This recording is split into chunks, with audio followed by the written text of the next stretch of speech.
আমরা দেরাদুন এয়ারপোর্টে পৌঁছে গেছি এক্স্যাক্ট 10টায়।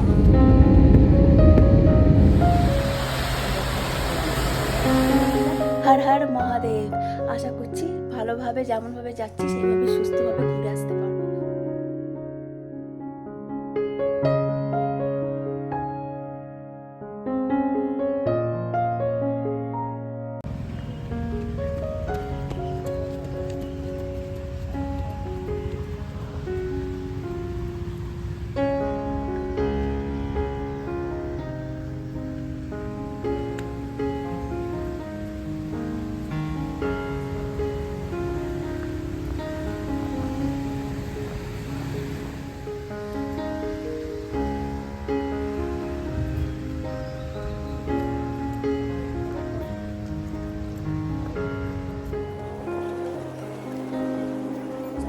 ফ্যামিলি, তোমরা সবাই কেমন আছো? আশা করি তোমরা সবাই খুব ভালো আছো, সুস্থ আছো। আজ অনেক দিন মানে অনেক দিন, প্রায় 2-3 মাসের পর তোমাদের সামনে আবার আসছি। আর কালকের ভিডিওটা নিশ্চয়ই তোমরা দেখেছো, বুঝতেই পেরেছো কেন ব্রেক নিয়েছি, কী ব্যাপার, কী বৃত্তান্ত। আর এখন বুঝতেই পারছো দেখে যে হেঁটে আসছি। তো হেঁটে আসার এই একটাই কারণ হচ্ছে যে একটু কথা বলে নি তোমাদের সঙ্গে। আজ 1-1.5 মাস ধরে আমার এই একটা জার্নি শুরু হয়েছে, মানে সেটা হচ্ছে হাঁটা। তো তার কারণ, তার পেছনে একটা মোটিভ আছে। আর সেটা মোটিভটা বলতে পারো আমার ছোটোবেলা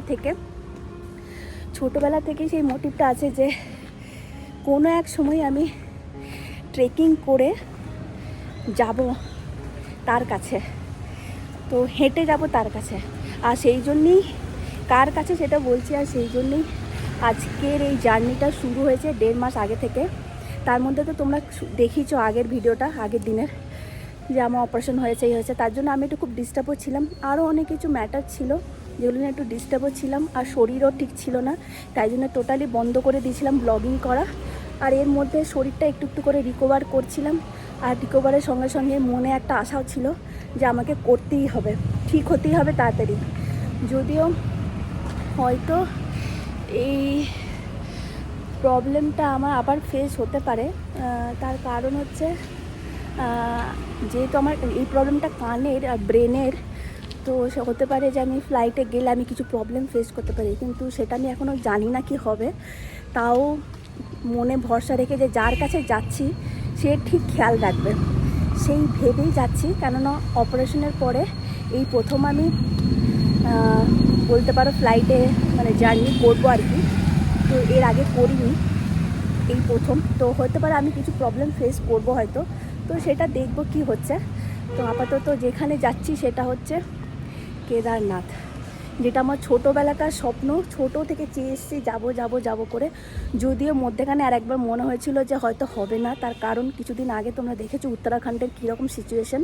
তাই আমাদের অ্যাকচুয়ালি যাওয়ার ডেট ছিল 9 সেপ্টেম্বর, সেটা পিছিয়ে এখন হয়েছে 26 সেপ্টেম্বর। মানে কালকে, মানে আজকে রাতে আমি বেরোবো, কাল সকালে আমার ফ্লাইট, মানে আর্লি মর্নিং ভোরবেলায় 4:30 নাগাদ।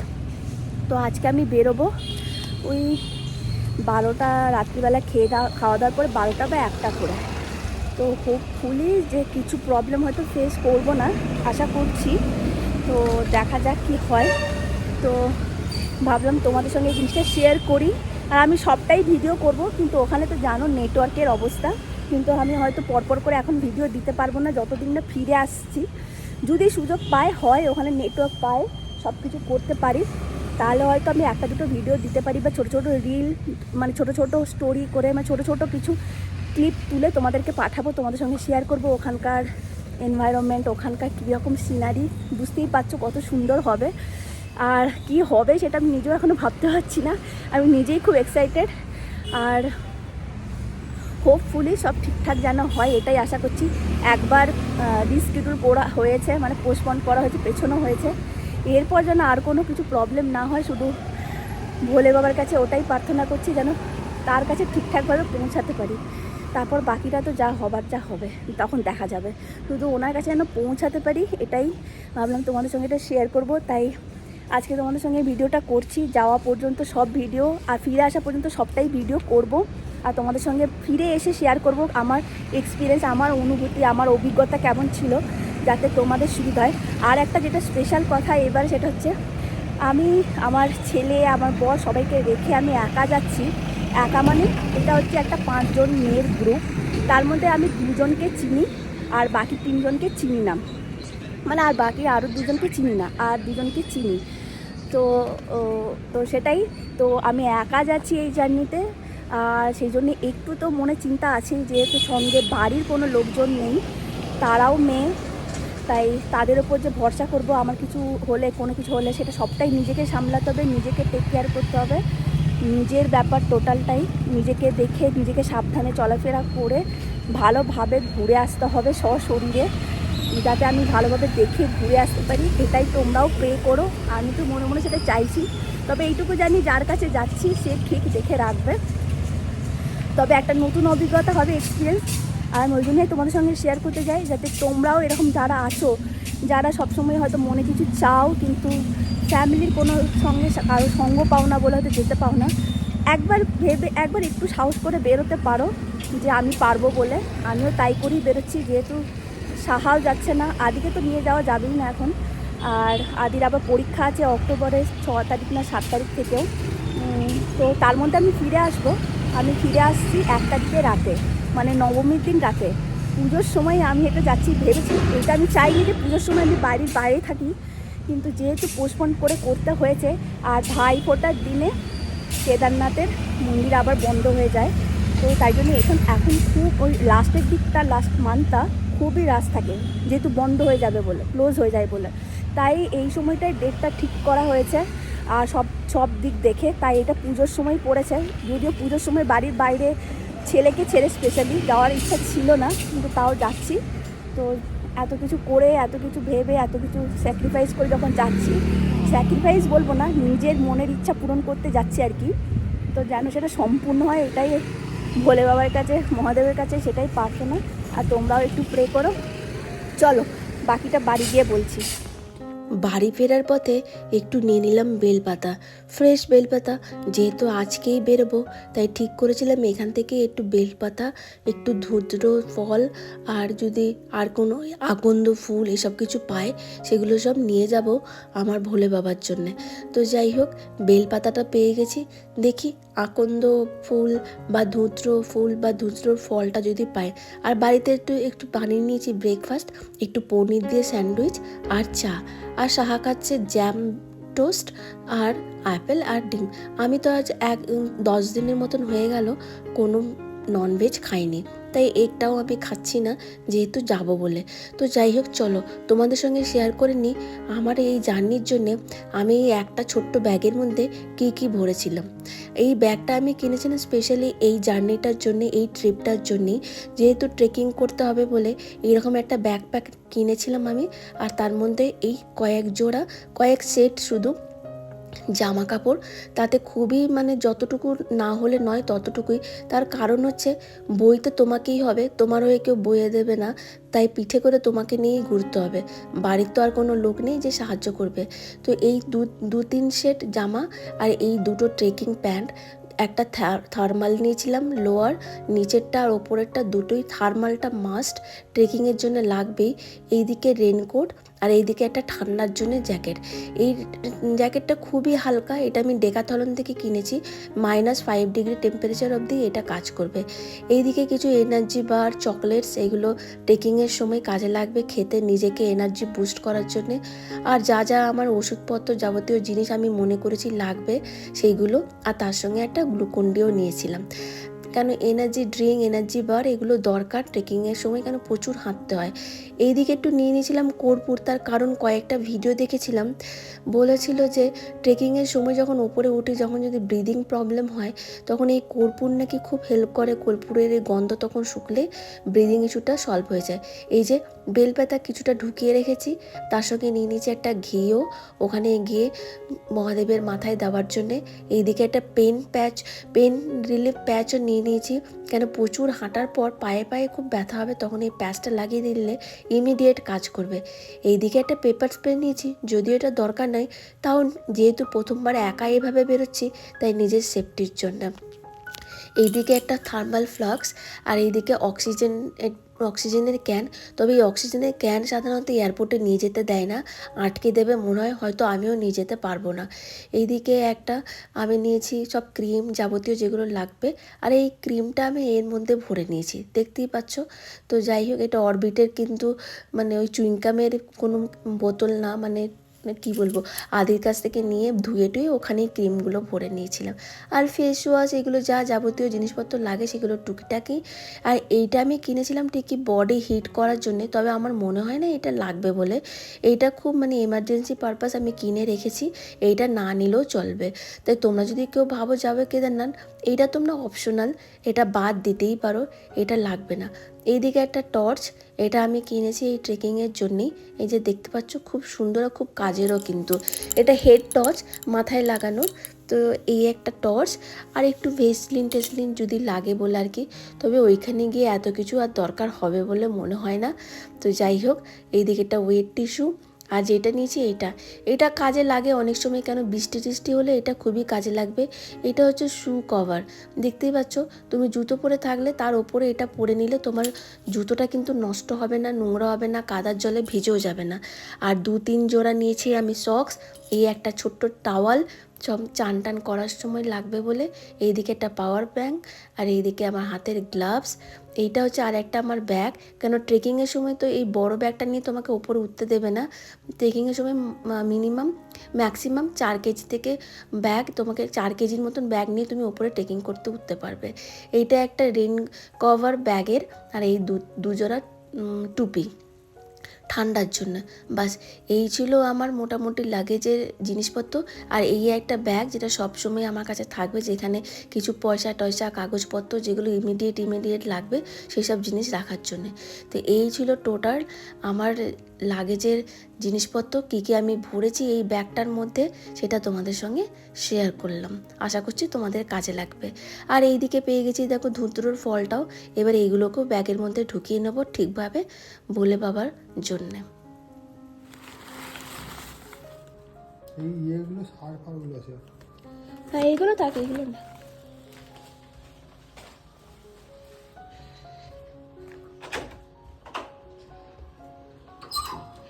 পায়রাগুলোকে দেখ, পায়রাগুলো দেখ।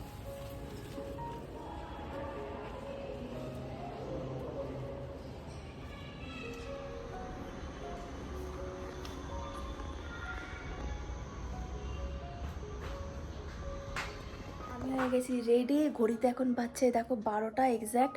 আমার ক্যাব চলে এসছে, আমি একা যাচ্ছি। তো এই যে আদি ওখানে শুয়ে আছে, এই যে ওকে ছেড়ে যেতে একটু মনটা খারাপ লাগছে, তো আর কিছুই না। তো চলো ঠাকুরের নাম করে বেরোনো যাক। হর হর মহাদেব। আশা করছি ভালোভাবে যেমনভাবে যাচ্ছি সেইভাবে সুস্থভাবে ঘুরে আসতে পারবো। আর অবশ্যই তোমাদেরকে সঙ্গে নিয়ে যাব, তোমরাও দেখতে পাবে সম্পূর্ণটা। তো চলো দুর্গা দুর্গা বলে বেরোনো যাক। আর দেখবো যদি ভিডিও দিতে পারি ছোট করে দেবো। আর ওখানে তো নেটওয়ার্কের প্রবলেম জানোই, আর নাহলে বাড়িতে এসে সম্পূর্ণটা তোমাদের সঙ্গে শেয়ার করব। চলো বেরোনো যাক এবার। দুর্গা দুর্গা সাহাবাবু নিয়ে যাচ্ছে। এই যে এত বড় ব্যাগটা, দেখি একটু পেছন করো। এই যে, তো এটা এখন আমাকেই ক্যারি করতে হবে।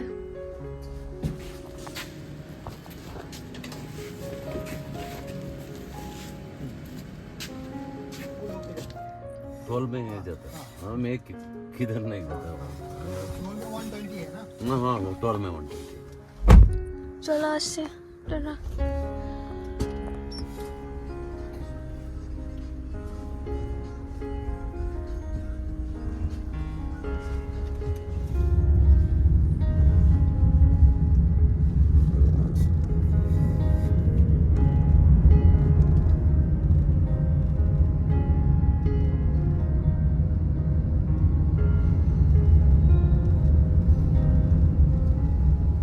এয়ারপোর্টে দেখতেই পাচ্ছ, তো এখন ওয়েট করছি বাকি আরও 4 জনের জন্যে। আমরা টোটাল 5 জন মেয়ে মিলে যাচ্ছি, এই ট্রিপটা আমাদের 5 জন মেয়ের। তো ওদের জন্য ওয়েট করছি। আমি তো পৌঁছে গেছি তাড়াতাড়ি। ঘড়িতে এখন বাজছে কটা, ঘড়িতে এখন বাজছে 1টা 20।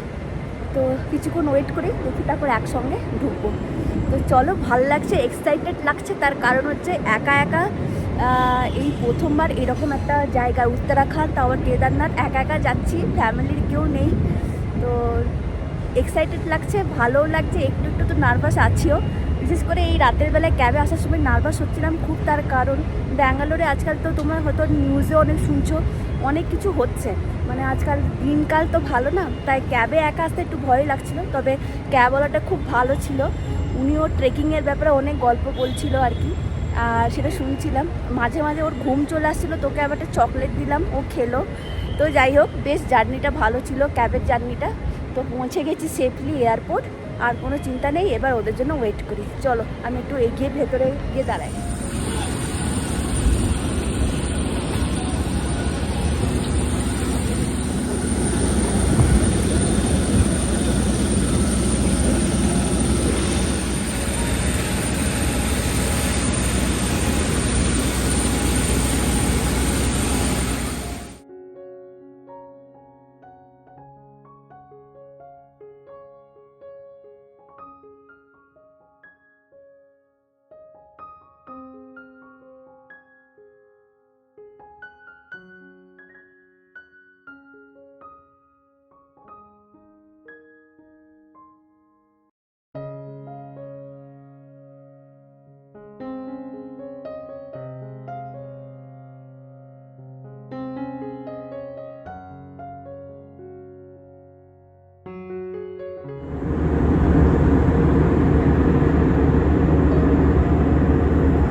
তো যাওয়ার সময় আমাদের ফ্লাইটটা ছিল, হল্ট ছিল লখনৌতে।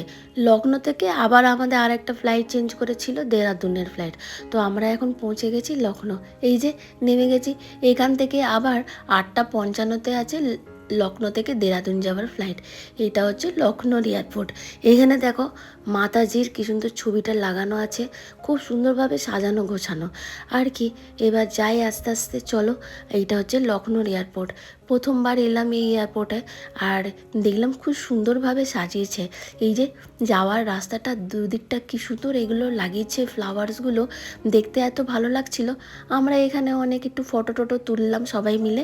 আর আমাদের সঙ্গে আছে, দেখাই সবারই সঙ্গে হয়তো আলাপ পরিচয় করানোই হলো না, এ হচ্ছে ডিম্পল, যে লম্বা যে মেয়েটা দেখছো সে। পেছনে হচ্ছে নিবেদিতা দি। নিবেদিতা দিকে আমি কলেজ থেকে চিনি। তো আমরা এখন চেপে পড়েছি দেরাদুনের ফ্লাইটে।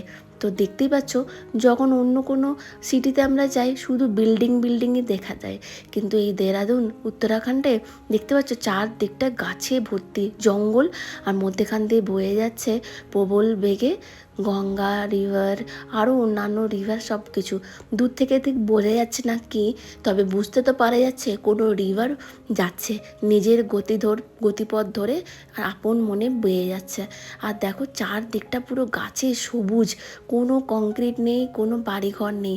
আর আমাদেরও যখন অন্য সিটিতে যায় তখন কত শুধু বড় বড় বিল্ডিং দেখতে পায়, কিন্তু এখানে শুধু নেচার আর প্রকৃতি সৌন্দর্য। এই দেখো কত সুন্দর, কত বড় এই নদীটা।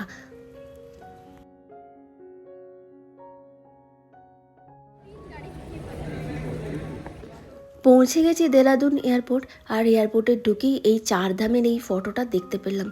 কি সুন্দর লাগছে দেখে, মনে হচ্ছে কখন কবে যাব এই সব চারধামে। তো যাই হোক, এখান থেকে শুরু হলো আমাদের যাত্রা। এই হচ্ছে আমাদের দলের, এই হচ্ছে হলুদ জামা পরে হচ্ছে সমিয়া, ডিম্পলকে তো তোমাকে আগেই দেখেছি, আর এদিকে কালো জামা পরে যে মেয়েটা ছিল সে ছিল রেখা, আর নিবেদিতা দিকেও তোমাদের আগে দেখিয়েছি। তো চলো এবার যাত্রা শুরু করা যাক।